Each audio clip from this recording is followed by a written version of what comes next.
Iran पर America ने जबरदस्त अटैक किया है और इसका वीडियो भी जारी किया है। अमेरिका ने ईरान पर ड्रोन और मिसाइल से हमला कर दिया है। अमेरिकी सेंट्रल कमांड ने यह वीडियो जारी किया है जिसमें जबरदस्त प्रहार की तस्वीर दिखाई गई है। ईरान पर एक और नए राउंड का जबरदस्त अटैक। मिसाइल और ड्रोन से हमले किए गए अमेरिका की ओर से ईरान पर। अमेरिकी सेंट्रल कमांड ने बाकायदा इसका वीडियो जारी करके सबूत दुनिया को दिखाएं।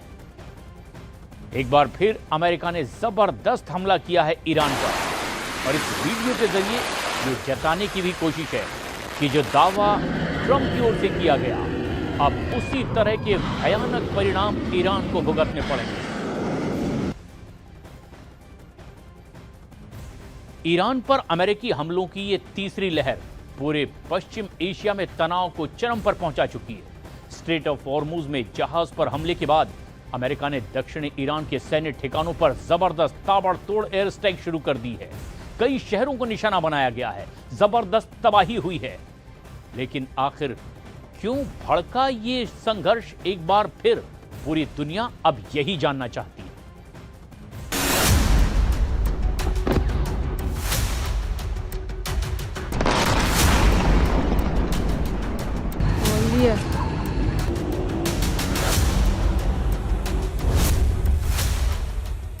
ईरान पर अमेरिका की ताबड़तोड़ स्ट्राइक।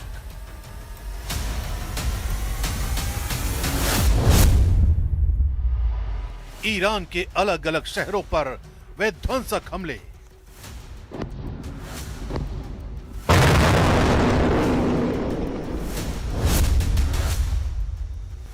पश्चिम एशिया में वर्ल्ड वॉर का नया सायरन।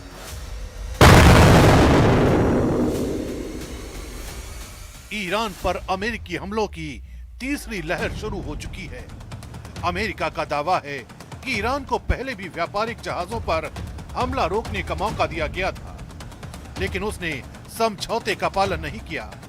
इसके बाद राष्ट्रपति डोनाल्ड ट्रंप के निर्देश पर अमेरिकी सेना ने दक्षिणी ईरान में कई सैन्य ठिकानों को निशाना बनाना शुरू कर दिया। अमेरिकी रक्षा मंत्री पीट हेग्सेथ के मुताबिक ईरान ने गलत फैसला लिया, अब उसे इसकी कीमत चुकानी होगी। इस तीसरे दौर के हमले ने पूरे खाड़ी क्षेत्र में युद्ध का खतरा और बढ़ा दिया है।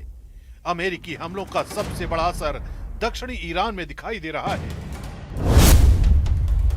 ईरानी मीडिया के मुताबिक वो शहर बंदर अब्बास, सिरिक, मिनाब, कोनारक, चाबहार और केश्म द्वीप के आसपास लगातार धमाकों की आवाजें सुनाई दी।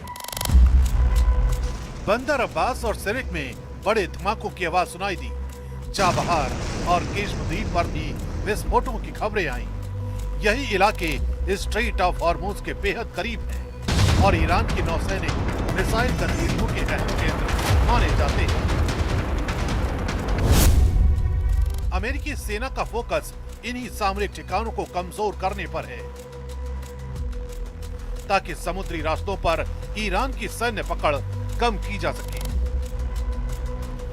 अमेरिकी अधिकारियों के मुताबिक इस अभियान में ईरान के एयर सर्विलांस रडार, समुद्री निगरानी रडार, एयर डिफेंस सिस्टम, सतह से हवा में मार करने वाली मिसाइल लॉन्चर, मिसाइल और ड्रोन कारखानों को निशाना बनाया गया। कई सैन्य ठिकानों पर तेज धमाकों के बाद धुएं के बड़े गुबार उठते दिखाई दिए। बंदर अब्बास और आसपास के इलाकों में सैन्य गतिविधियां प्रभावित होने की खबर है। हालांकि नुकसान के पूरे आधिकारिक आंकड़े सामने नहीं आए हैं, लेकिन शुरुआती रिपोर्ट के मुताबिक कई रणनीतिक सैन्य ठिकानों को भारी नुकसान पहुंचने की खबर है। दूसरी ओर ईरानी अधिकारियों ने जवाबी कार्रवाई की चेतावनी को भी दोहराया है। IRGC commander in chief brigadier general Ahmad Vahidi ने वार्निंग देते हुए कहा है, अमेरिका इजराइल की आक्रामकता का बदला लेना ईरान की प्राथमिकता रहेगी। जिन्होंने ये कार्रवाई की, जिन्होंने इसका आदेश दिया और जिन्होंने इसका समर्थन किया, सबको जवाबदेह ठहराया जाएगा। इस पूरे सैन्य अभियान की शुरुआत स्ट्रेट ऑफ हॉर्मुज में हुए जहाज पर हमले से जुड़ी है। अमेरिकी सेना का आरोप है कि IRGC ने साइप्रस के झंडे वाले कंटेनर जहाज पर हमला किया। जिससे जहाज का इंजन रूम क्षतिग्रस्त हो गया और एक चालक दल सदस्य लापता हो गया। इसके बाद अमेरिका ने इसे अंतर्राष्ट्रीय समुद्र सुरक्षा पर हमला बताते हुए सैन्य कार्रवाई शुरू कर दी। वहीं IRGC का कहना है कि कुछ विदेशी जहाजों ने चेतावनियों की अनदेखी कर अवैध रास्ते से गुजरने की कोशिश की थी। ईरान ने स्ट्रेट ऑफ हॉर्मुज को अगले आदेश तक बंद करने का भी ऐलान कर दिया है। अगर अमेरिका और ईरान लगातार जवाबी हमले करते रहे तो पश्चिम एशिया का यह संकट और गहरा सकता है। अमेरिका के लगातार हमलों से ईरान पूरी तरह से तिलमिला गया है। बदले की खुली धमकी भी दे दी है। ट्रंप की हत्या की कथित साजिश, ईरानी नेताओं के आक्रामक बयान और अमेरिकी सेंट्रल कमांड के नए दावे, हर घटनाक्रम इस बात का संकेत दे रहा है कि टकराव अब सिर्फ मिसाइलों तक सीमित नहीं है, बल्कि मनोवैज्ञानिक और राजनीतिक जंग अब अपने चरम पर पहुंच चुकी है।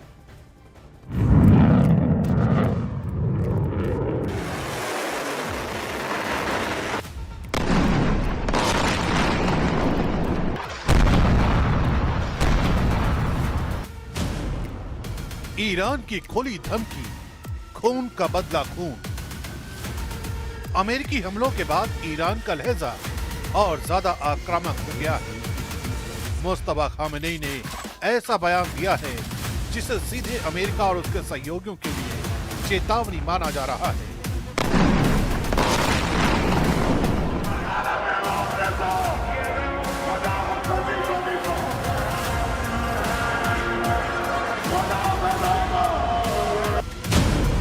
उन्होंने कहा कि शहीदों के खून का हिसाब हर हाल में लिया जाएगा, चाहे हम रहें या ना रहें, बदला जरूर लिया जाएगा।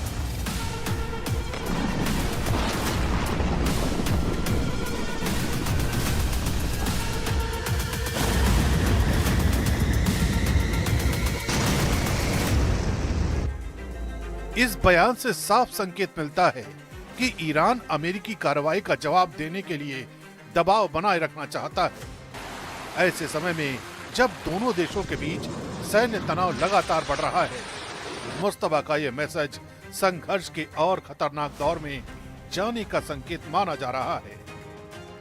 कालीबाफ का संदेश, अब नहीं होंगे एक तरफा सौदे। ईरान के शीर्ष नेता मोहम्मद बाकर कालीबाफ ने भी सोशल मीडिया पर अमेरिका को कड़ा संदेश दिया है। उन्होंने लिखा, अब एक तरफा समझौतों का दौर खत्म हो चुका है। कालीबाफ ने एक दस्तावेज का हिस्सा साझा करते हुए संकेत दिया कि ईरान अपनी शर्तों पर आगे बढ़ेगा और दबाव में कोई फैसला नहीं लेगा।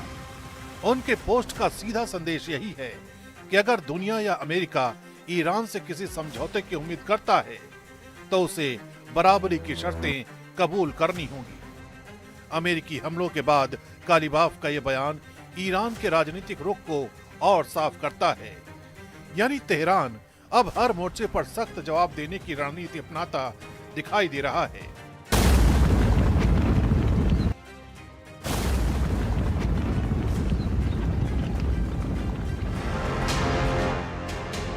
ट्रंप की हत्या की साजिश पर नया दावा।